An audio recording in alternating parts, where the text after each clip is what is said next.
Dear students, so in a last lecture we discussed about the back propagation and feed forward neural networks, right? So in the second lecture and third lecture we discussed the sometimes overfitting and underfitting, right?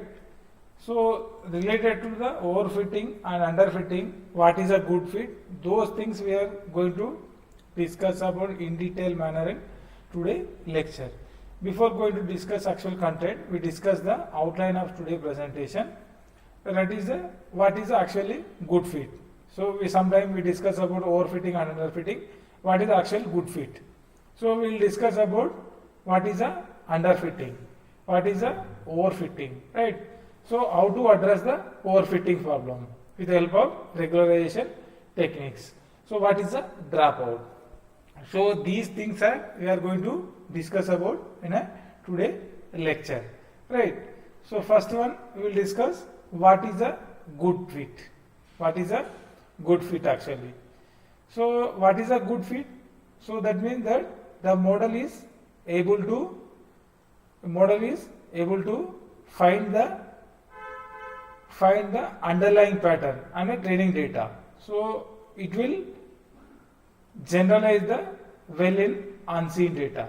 So it means that, for example, so you had obtained the training accuracy is good, right? So let us say 90 something. But if you are giving testing, so in a testing accuracy, if it is came less, so it means that it is not a good fit. So what I am trying to say here, if it is able to generalize the unseen data, so unseen data is like it is a good fit. Sorry, not unseen data means it is a testing data. That means that which is never seen in a previously. So if you are able to generalize that unseen data, then we can say it is a good fit. So that means that what it will do, it will able to balance the bias and variance. So right, bias means it is like in dictionary meaning, bias means it is taking decision towards the known one. Variance means it is a like showing the too much discrimination between the some other data. So right, so we'll try to discuss sometime more elaborated manner in what is bias and what is a variance. If you gone through your own also, it will be easily you can understand, right? So that is a bias and variance, right? So what is a good fit actually? If it is training and validation error are low, close to the each other. So that means that, for example, training error is get like 2%. Validation error also, if it is close to the 2%. So it may be 3 or 4, less than 2 also it is acceptable. But it both training error and validation error. So both should come to the near. Both are come to the each other. So then we can say it is a good fit. So what is a training set? Actually, what is a training and testing? So training means simply you are giving data set to the model to learn the underlying pattern existed in the given data. Testing means you are giving data, you are able to testing whether model is how it is performing on unknown data. So that means that it is non-seen data. Take an example, just I am giving briefly clarifying. For example, data having 100 sample, let us say it is having 100 sample. So in that case, what will do? 80 samples you are giving for training. So remaining 20 sample were kept for testing. So in 80 samples, what will do? In 80 sample, you are giving model to learn the underlying pattern between the available in the data, right? So after learning these 20 samples, you are going to test with this model whether it is able to perform or not. It means that you testing the model whether it is actually able to recognize the underlying pattern of data or not.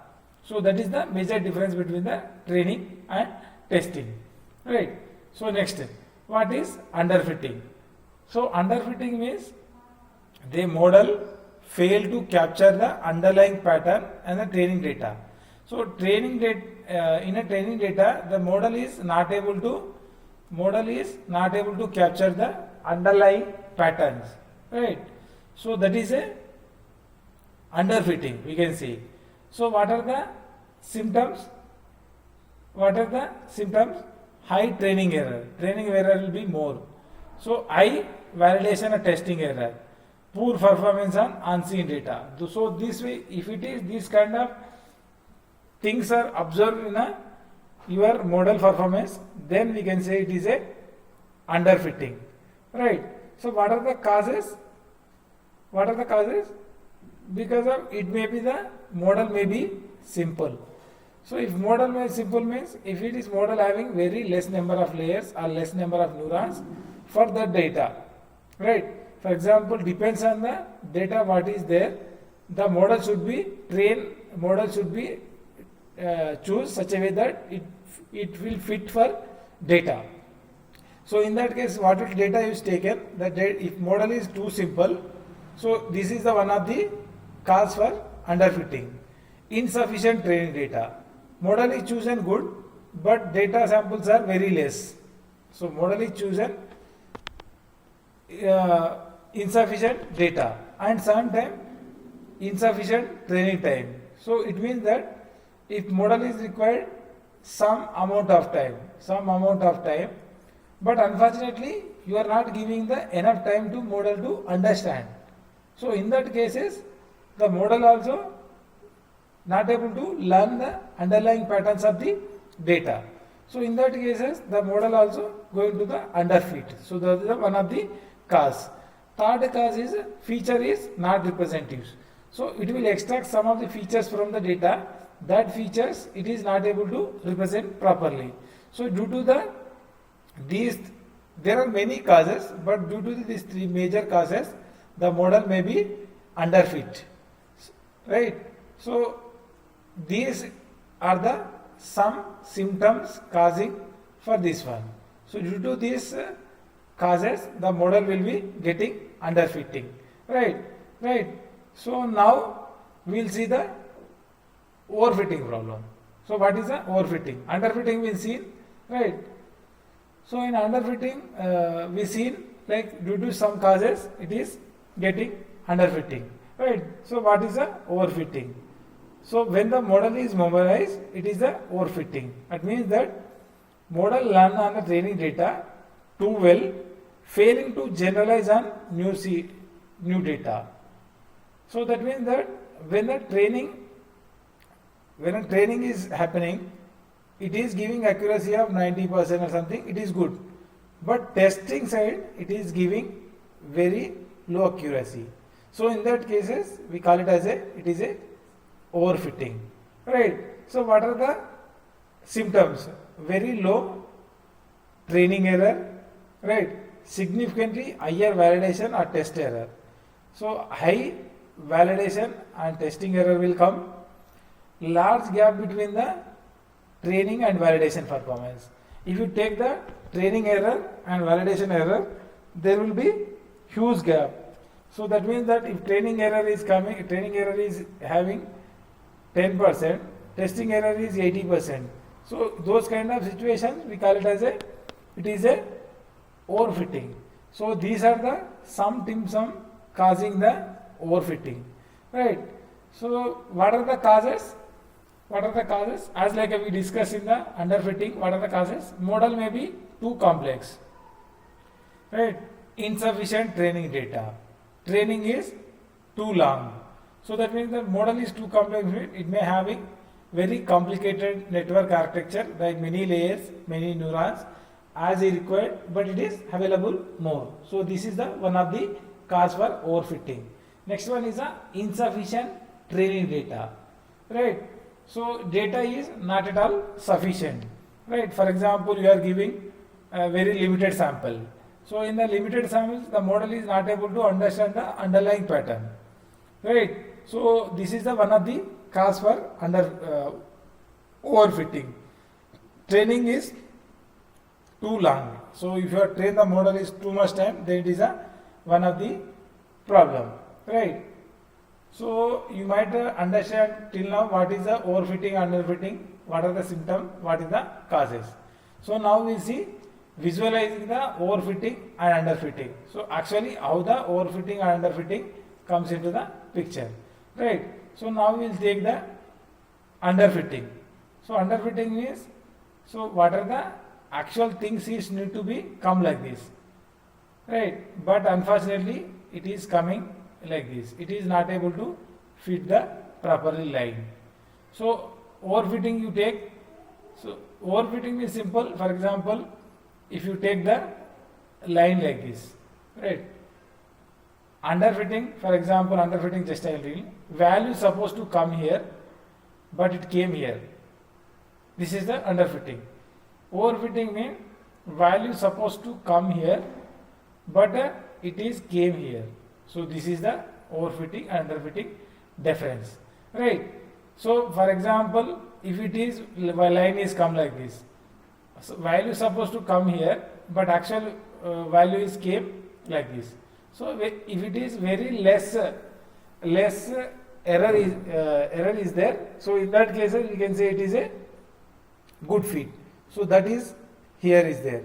So value supposed to come here, but it came near to those values. But you can see here, value supposed to come these values and it came this line. So it is like it is try to fit this line, but it is came either go up or low. So this is one of the problem, right? So in that this case also same.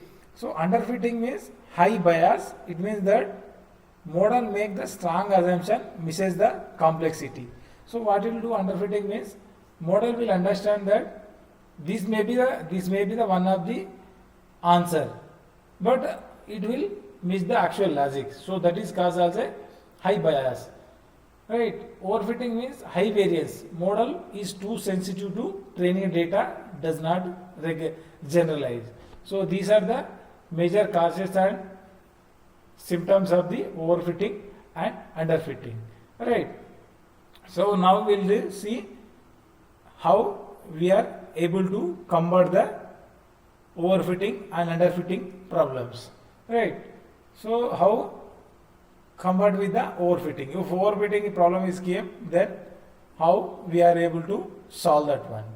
Take the more training data. So that means that data set should be increased, like in the form of augmentation or collecting the new data, etc., etc. So you can improve the data set size. This is the one of the strategy. Next strategy is simplify the model. So that means that if model is many number of layers are having, or too many neurons are connecting, so in that cases remove the some of the neurons or some of the layer. So that will also having some strategies how to remove and how to avoid. That we will discuss some of the classes, some of the further classes. Next one is a early stopping. So that means that if you early stopping is a one technique to stop the model training further. So it means that what I will do, so you will put the some benchmark point, right? 2 epochs or 3 epochs. If model is getting the decreasing of accuracy or validation error, so in that cases you are stop training model further. So that is called early stopping, right? So there will be some regularization techniques like L1 and L2. So this also we will discuss. Dropout. So dropout means what you will do, some of the neurons will randomly drop from the neural network architecture. So that what it will do, it will be reduce the overfitting, right? So now we will see one regularization. So in a regularization, penalty complexity, right? So what is the definition? We will see technique that add penalty to loss function during the training, right? So that means that this is a strategy. If it is loss is there, so for the loss what you do, in that loss we will add some penalty term, so that that loss will be decrease. For example, take loss is the -5. Why I taken minus? Because of it is a loss, so that's why I taken -5. So in that case what I'll do, I'll add the +1. So in that what will come? It is become -4. So in that cases we will add some of the penalty. Just I am giving an example so that this regularization loss will be reduced. So goal is to discourage the complex model. So what is our goal? You avoid the complex model, take the weights towards the smaller values. So what we will do, it will promote the better generalizable models, right? So this is about simple introduction to the regularization, right? Next we will take L1 regularization. So there will be two types of regularization concepts. So one is a L1 regularization, one is a L2 regularization. So now we will see the L1 regularization, then we will discuss about the L2 regularization after this completion of L1 regularization. So L1 regularization we also call as a lasso regularization, right? So we will add the absolute value of weight to the loss function. So loss equal to loss original of lambda of some summation of wi. So that means that we discussed just now loss equal to some phi is there, we add the sum of the penalty term 1, so that it will become -4, something like that. So in that case what you do, we will add this absolute value to the loss function, so that for example if I add -5 is the loss, if I add -1, so in that case what will happen, it will become -6. So -1 I shouldn't add. So in that cases somehow I try to manage the -1 here, so that it will be the, I will add absolute value. So absolute one, it should be the plus term. So that way L1 regularization will work. Next L2 regularization. So in the L2 regularization what you do, you will try to add the square weight of the loss function. So what we'll do, instead of adding loss equal to -5, for example, instead of 1, so what we'll do, -2 plus √1, something like that. So it will not directly show the impact, but weight also we call it as a ridge regularization or weight decay. So these are the one of the regularization technique, right? So next early stopping. So as we see in early stopping, what we'll do, so in early stopping mechanism monitor the model performance on validation set training data. So that means that what you'll do, you are continuously monitor your model performance on validation test, right? For example, you take the 5 epochs. Let us say you are taking 5 epochs. So you put a benchmark as 2 epochs. So what you do, 1, 2, 3, 4, 5. So your model is start running at 1 epoch. It is went to the 2 epochs and went to the 3rd epoch, etc. It is going on, right? So what you do, you will test here validation training, testing error, so validation accuracy. Here also validation accuracy. If you put the benchmark as 2, it means that after 2 epochs, if it is overfit, then model will be stopped training further. For example, you put the benchmark as 2, so till 2 epochs model is running perfectly, let us say assume. So and 3rd epoch and 4th epoch model is going overfitting, let us say. So in that cases what you will do, your model will be run till the 4th epoch. 5th epoch it will not go, 4th epoch only it will terminate. So it means that it automatically feels that model is overfitting from last to 2 epochs. So in that cases the model will be training will be stopped further, right? So this is about early stopping. So next one is a dropout techniques. So what you do, you will deactivate the some of the neurons from neural networks in a random fashion. So either maybe from 0.2 to 0.5. So that means 20 to 50% of neurons will be dropped. So from that 20 to 50 neurons will be dropped in a random fashion, so that overfitting may be drops. So temporarily drop out the random subset of neurons in their communication connections in a training. Some of the temporarily you are deactivating the neuron, so that automatically it will be reduce the overfitting. So this is the one of the strategy. Next one, why dropout will work, right? So it will be ensemble effect, reduce and forces redundancy. So these are the 3 points. Ensemble effect means like training an ensemble many different thinned networks, average their prediction leads to the better generalization. So that means that what you do, for example, this is the neurons, let us say this type of neurons are having. So let us say these neurons you are randomly removed. So in that cases the connections between these neuron and these neurons will be removed. So this neuron is able to perform well. So in that case what will do, what is the results is coming, automatically it will be average this neuron value, these 3 values will be averaged. So in that cases it leads to the better performance in a, right.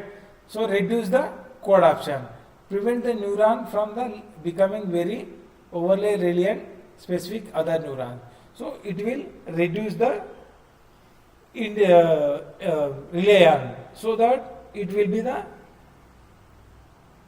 leads to the increasing of performance, forces the redundancy, encourage to network to learn multiple independent representation from same information. So what will happen, due to the some of the neurons will be removed, so the data will be learned from multiple neurons, so it leads to the improvement of learning capability. So these are the one of the advantage learning better, right. So this is the strategy to strategy to avoid the overfitting and underfitting. So what are the concept we learn today? First concept is what is a good fit, right. So the second concept is overfitting and underfitting, right. So third concept is how to avoid the overfitting and underfitting, right. Fifth concept, dropout, right. Some of the concepts also we discuss. So these are the concepts we covered in the today class, right. So now I am concluding the class today. So thank you for watching. If you like the content, please like my video, share to the needy people. So thank you for watching.